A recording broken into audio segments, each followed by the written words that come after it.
It was a day before the exorcism. Charlie was nervous as she was shaken. She didn't want this to happen. She didn't want Adam to come down and destroy them. So she would get down on her hands and knees and she would say, please stop it. Please stop it. Please don't have Adam come down and destroy us. Please don't have Adam come down and attack us. As suddenly, her hands would turn green and so would her eyes as she would pass out. As then she would wake up in a bed in heaven. As she got out, she would then walk. She was confused. She didn't know where she was. As she would see clothes on the floor, it was blue. She would put it on. It looked a lot like her hell clothes, but it was pure blue for some reason. As she walked out, she was in heaven. She was in shock. As suddenly Adam would walk up towards her as she would fall back scared. Ah!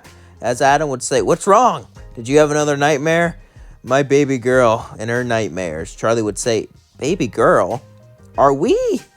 No. As Charlie would think they were, As Adam would say, what's wrong? Your dad knows what he's talking about. Are you alright? As Charlie was then confused. Dad? Couldn't believe this. Adam was her father? No, she had to be dreaming. She would pinch herself, but she felt the pain. As then she took a deep sigh. How is she in heaven? How is any of this happening? She couldn't believe this. As she said, what are you doing? Adam would say, I'm checking on my daughter. You recently became head of the exorcism. Are you nervous? Charlie would go, what? I would never. As then Adam would say, you never be nervous? That's good. Anyway, let's go. Charlie would say, you're not my dad. Adam would sigh and say, we took a DNA test. Listen, I have proven time and time again that I am your father. And I don't know who your mother is, because when I get drunk, I like to party. Okay, don't blame me. Now come on. Charlie would then follow Adam and sigh as they walk side by side. As Charlie said this, all of this, everything. Charlie couldn't believe this. But then she remembered something, the wish she made. Why would it do this? She didn't want the extermination to happen at all. She should have been more clear. She was leading it? Who ran the hotel? The hotel didn't exist, right? As then Adam would say, well, you want to spend a day with me? You only got a week left until you go to battle. Although Alastor will stand in your way. But he can be dealt with. Charlie would say, Alastor's still down there? Well, yeah. Oh, he left heaven a few months ago and started a hotel. As Charlie was shocked, Alastor ran the hotel? Left heaven? That didn't make any sense. As she simply followed Adam, she would have a dinner with the rest of the exorcists. As Vaggie would sit next to her, she whispered, how are you, darling? As Charlie would say, why are you whispering? As Vaggie would say, because I was warning you that the food was hot. As she whispered, saying, we can't let anyone know we're together. Are you insane? As Vaggie would say, hun, we have to do that stuff in secret, okay? I mean, it isn't illegal here, but it's not really looked upon fondly. Charlie would nod, as then she continued to eat and finished up. As Charlie would leave with Vaggie, they would then walk out together. As Charlie was shocked about all of this, maybe she could fix it. Maybe she can stop the exorcism. As Charlie would say, what do you think would happen if I stepped down as exorcist? Well, me or someone else would take your plate. Wait, are you thinking about stepping down already? Charlie would say, no, I just was curious. Vaggie would say, okay. Charlie would say, so what do you think about the sinners down there? As Charlie knew that Vaggie spared a child, so maybe, just maybe, she had a soft spot up here. Charlie would take a deep, deep sigh and say, she can do this, she can do this. As then she would look at Vaggie. Vaggie would say, what's wrong, dear? So, about the exorcism, do you ever have doubts about extermination? Vaggie would sigh and say, I used to. I almost spared a child once. As Charlie realized in this timeline she went through with it, as Charlie would say, what made you go through with it? You saw me and gave me a pep talk. They're all sinners, they're all disgusting, they deserve to die. Thanks to you, I know that, and thanks to you, I followed down this path. As Charlie was crushed, even though she wasn't here for that, she still did it. And it was her fault that Vaggie was like this. She didn't say or do anything, as Vaggie just kissed her. She kissed back a little, as then Charlie would say, I should go. As then Charlie went home and sighed. She felt so alone, she felt so isolated, but then she remembered Emily. She couldn't have given up hope, could she? Emily always had hope. Emily always had dreams. Emily was always there. So, she knew that Emily still had to have hope for redemption, right? Maybe she can tell her to stop the exorcism. If she agreed to stop with Emily, maybe they could do something. As Charlie walked out, she began to sing, "Emily must have hopes and dreams, Emily must be like me." As she sang and sang and sang, eventually she would make it to Emily's room. Knocked on the door, Emily would open it. Charlie was excited to talk to her, but she wasn't wearing a dress like normal. She was wearing a skirt, a perinkster skirt. As then she smiled and said, "Charlie, are you ready for the party? I got some cute guys here." As Charlie would say, What are you doing?" "Having my wild parties, of course. You know me." "Psst. Besides, Sarah's too old anyway. You and I can start the revolution just like we planned. After all, women who like women can murder sinners too. And with all these parties and fun stuff, anyone can join in on it." As Charlie would say, "What? You inspired me. I used to have a dumb dream about helping people down in hell. It was really stupid, but now I just want to have fun and party.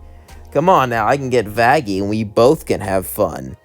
You know, I know about your little secret, and I can join in if you want." As Emily would take Charlie's hand, as Charlie would cry, "Is this what she did to her? Turned her into a freak looking for pleasure? Similar to Angel, but at least Angel used it as a coping mechanism.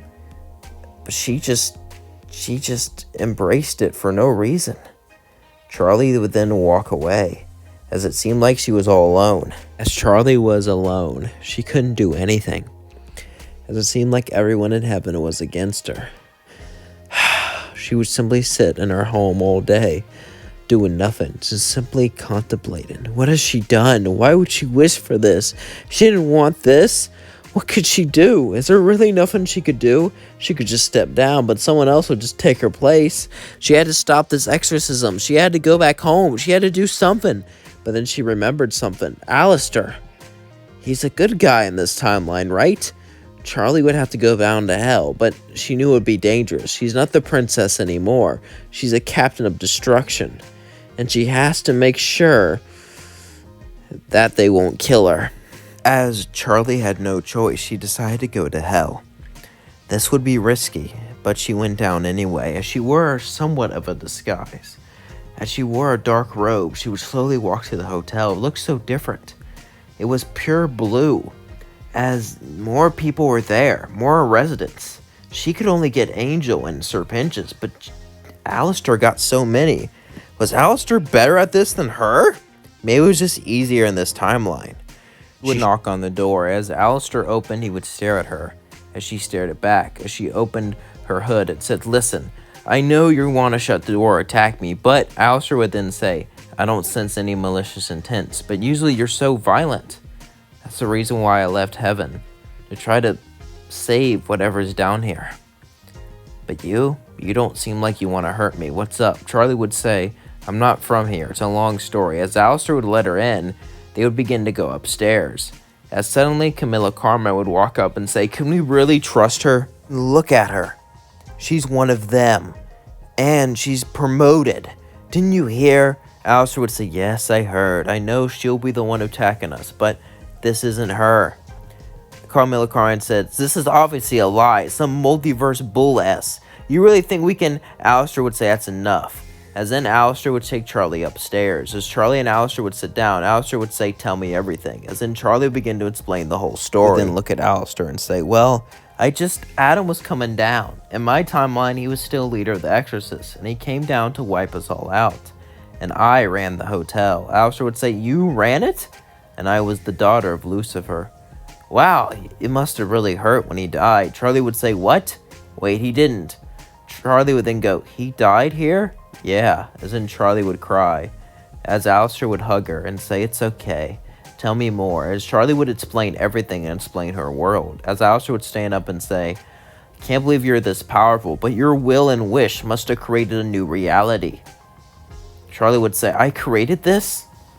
"Yes, and only you can reset it. But if I reset it, what will happen? We'll stop existing. So maybe I should..." "Listen, your friend stopped existing, and this reality is messed up anyway. Everything is terrible here. The king is dead. Lilith rules like a dictator, and heaven has become more and more bloodthirsty by the second. It sounds like your timeline was still bad, but it was starting to get hope, and I believe in hope." As Charlie would nod, as Alastor and Charlie would start to walk off, Charlie would say, Who are you going towards? The Queen. As much as I despise her, I think she'll want to reset things. If she can stay herself, I know she'll have a way. As in, Alastor and Charlie would walk to the Queen's quarters. They would knock on the door as Lilith would open it. As Lilith would stare at Alastor and Charlie, Lilith would say, "Do you want more fun in your pathetic hotel? What is she doing here? Did you capture her? I didn't think you had the balls." As Alastor would say, "No, she's from a different universe. And she wants you to." Suddenly, Lilith would push Alastor away. As Charlie would say, "Mom, don't." As then Lilith would say, "Mom, what are you talking about? Is that one of your sick fantasies?" As then they would then say, "What? Ew, gross. I'm here to go back to my universe." As then Charlie would explain everything to Lilith. Alastor would then come in as they both sat down. As Lilith would say, Okay, I'll help you." As Charlie said, "Really? Yes." As then they would all have a conversation and talk like friends. Lilith funded Alastor's hotel, not because she believed in it, but because it pissed off heaven and caused a distraction to get more eyes away from her. As they all talked, Charlie missed her mom, as she remembered how charming she was and how influential she was, as she felt her charm. As they all continued to talk, they had a good time. As Alastor would walk out, Charlie would say, "All right, now let's," as suddenly chains would appear behind Charlie's neck. He would say, "I need energy. Every time someone dies with an angelic weapon, their soul gets planted into hell and absorbed. I found a way to absorb that. And your whole universe thing sounds cool, and I could create a universe in my image. But to be honest, I've been working so hard at making this one perfect, there's no need to. So I'm going to have to make you a perfect little exorcist." As suddenly, Lilith would put a spell on Charlie, as she would pass out. No longer being there, no longer being, well, conscious. As eventually the exorcism would come, as Charlie would lead the attack. As exorcists rained down from above, Camilla Carmen would say, "I told you we couldn't trust her." Alastor would say, "Well, maybe it's a mistake, maybe," as suddenly Charlie would fly in and grab her and throw her to the ground, as Adam would then fly with her, helping her daughter by Alastor. As Charlie didn't even say a word, she was like a machine, persistent, no emotion. As Camilla Carmen was shocked and said, "Huh, you exorcists are all alike. You may have more power, but you don't know how to use it." As suddenly Charlie would appear in front of Camilla Carmine and kick her to the ground and begin to beat her up. As Camilla Carmine tried to fight back using love, trying to fight back using speed, but Charlie would dodge only at the last second. Charlie would punch only when she had to. It was like she was on autopilot, but this autopilot was deadly. It was set to kill. As Charlie beat her up more and more and more, Camilla Carmine would fall down, not being able to move, as she would say, "Why?" As then Charlie would strike her down. As more sinners came in her way, Charlie struck down everyone. As the rest of the exorcists would charge at Alastor. As then, Adam was about to finish Alastor off, but Charlie would say, "Mine." As Lilith programmed Charlie to kill him. So it would look like Charlie lied, and since Alastor was the only one who knew about the deal, he had to go away.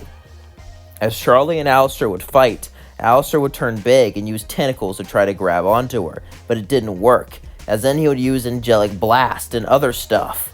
As in this timeline, his tentacles were gold. As this timeline, when he turned giant, he looked beautiful. But no matter what, demon or angel, he still wasn't strong enough to beat Charlie, as Charlie had her full potential with Lilith unlocking it. As Charlie began to beat up on Alastor, Alastor began to look up, barely able to see, but then he had an idea. As the idea was simple, Alastor could tell that something was wrong with Charlie. She wasn't acting like herself, almost like a robot. Lilith must have did this. It made sense. Alastor was hoping Lilith wanted to go back with the knowledge she has now, to become a world-bending, powerful person, but it seemed like she was too content here. As Alastor would stand up and hug Charlie, as Charlie would stab Alastor, Alastor would use all the magic he had left to free Charlie from her mind control as she fell down. As Charlie was free, she would cry and say, "Alastor, you!" Alastor would say, "It's okay, Charlie. I forgive you. I'm sorry I didn't see it sooner. It's my fault you ended up like this." As Charlie would say, "Don't say that. Sorry, okay? I'm sorry. I didn't want this to happen. I couldn't let it happen. I wish it didn't happen." As suddenly Charlie would wake up, as Vaggie would run in and say, "Charlie, the exorcism is about to start. We need you." As then Charlie would get up and get ready to fight. She didn't have much time, but she thought about what happened. Was it a dream? It must have been a dream. But as she walked out, she saw a bit of blue clothes fall down.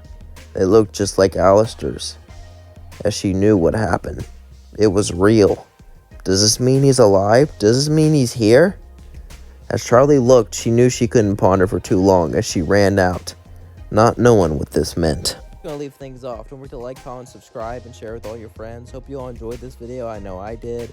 It was fun to make.